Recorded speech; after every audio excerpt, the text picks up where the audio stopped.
Now, I know you read the title, and I don't want it to come off as doubt or failure. I want James Harden to be the greatest Houston Rocket of all time, and he possibly can. But from what hills and mountains he has to climb to get there, it's not going to be easy. Actually, you know what? Let me flip that. He's got one major mountain he has to climb. Let's talk about that in the Reliable NBA. Now, when it comes to the Houston Rockets, the franchise, Houston is a place where a lot of players go. When I did my video on Giannis Antetokounmpo about the Milwaukee Bucks, Milwaukee's not really a place that much players tend to go to. That's why Giannis can easily climb to the top. I talk about that in my video about him, so just click on my channel. But with Houston, Houston's a destination that people tend to go, a lot of big names. But let me go down some of these names that have been to Houston that don't really stack up to giving James Harden that much of a run for his money. Tracy McGrady. Tracy McGrady was in Houston from 2004 to 2010. While he was there, all he was able to do was rack up an all-second team and an all-third team, and maybe 2 or 3 all-star selections. A lot of his great years was on his previous team in Orlando, and before that, on Toronto. The Tracy McGrady doesn't really have much accolades for the Houston Rockets. Yao Ming. Oh boy. Yao Ming. You thought Yao Ming was the guy?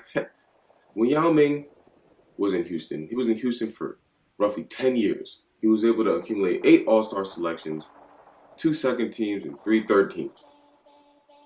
That's about it. No first teams, no MVPs, no championships of any sort. He was a great player, of course, but James Harden's already got first team all selections. He's already halfway to that all-star selection.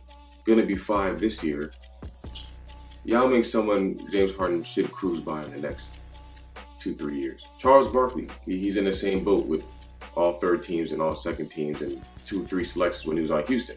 A lot of these guys go to Houston after their first 2 teams, or maybe they went to Houston after 1 team, or they were drafted to Houston but didn't do as much as you thought they did. Let's talk about the main man, the man at the top of Houston, the man that basically owns Houston, Hakeem the Dream Olajuwon.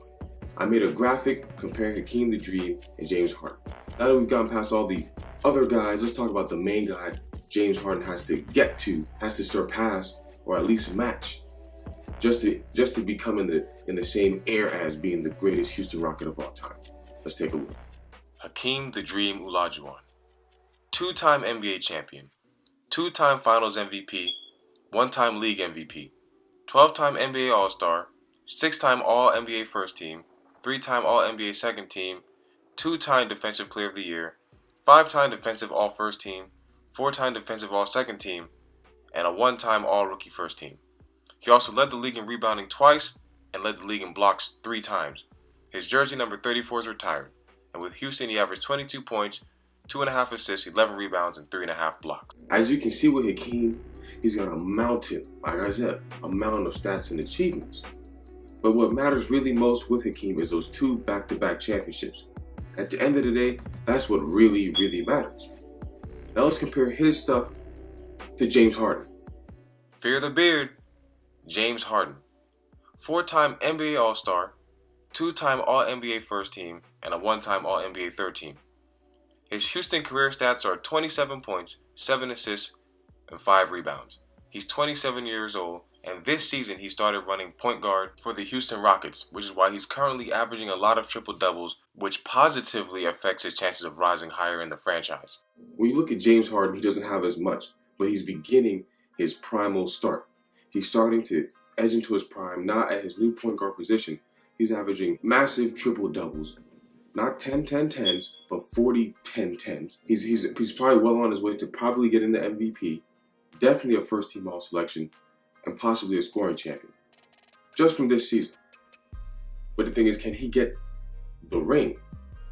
And I'm going to explain to you exactly why he may not be able to. Because with Hakeem, when Hakeem was playing, there was only one man, one team always in the way, and that was Michael Jordan and the Chicago Bulls. That was the super team, the Superman of the NBA back then. As soon as Michael Jordan retired for those 2 years, Hakeem took his chance. He led his team to the back-to-back rings that Michael let anybody else have up for grabs. Now, when it comes to today's NBA, we got a few Michael Jordans in the league, and I'm not talking about one man, I'm talking about some super teams.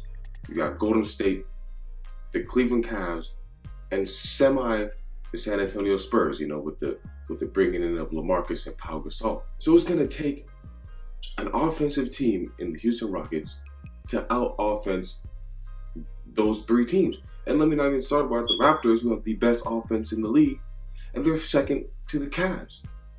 You're gonna have to out-offense four other teams that are putting up better offensive ratings than you guys. So James Harden has more obstacles to face right now. And unless the MJs of 2017 break up or leave the league, it's gonna be kind of hard for James Harden to even snatch a ring. If you agree, share the video. Thumbs up, leave a comment, like, share, subscribe.